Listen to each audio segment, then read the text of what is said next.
जी कि तेरी राह तू बोकरा दे दे के पागल मशहूर हो गया।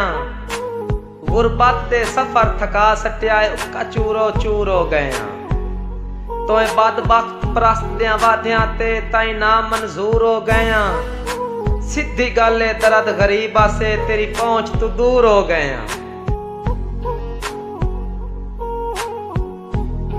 तेरा सुन के कुत्ते पाक कदी नहीं हो सकते लखा पाक करेंदे वतिये।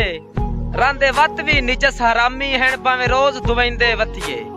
कई कई मुश्ताक वफादार भी होंदे ने वे क्यों झिड़केंदे वतिये।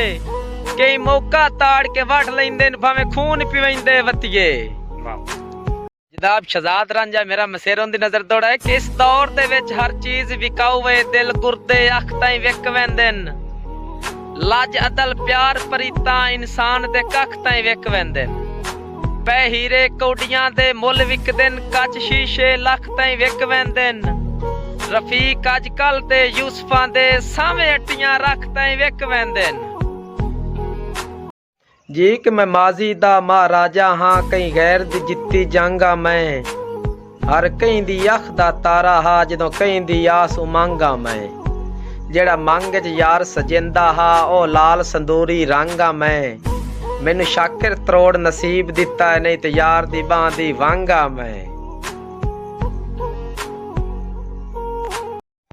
जी कि मैं मन लेना तू वक़्त दा शाह पर असी एडे आम ता कोई ना। तू बेशक शौर ता आला है असी भी बदनाम ता कोई ना। ते तैनू मुलक खुदा दा जानदा है असी भी एडे गुमनाम ता कोई ना। मैं बेशक यार शराबी हाँ पर एडे सरेआम ता कोई ना।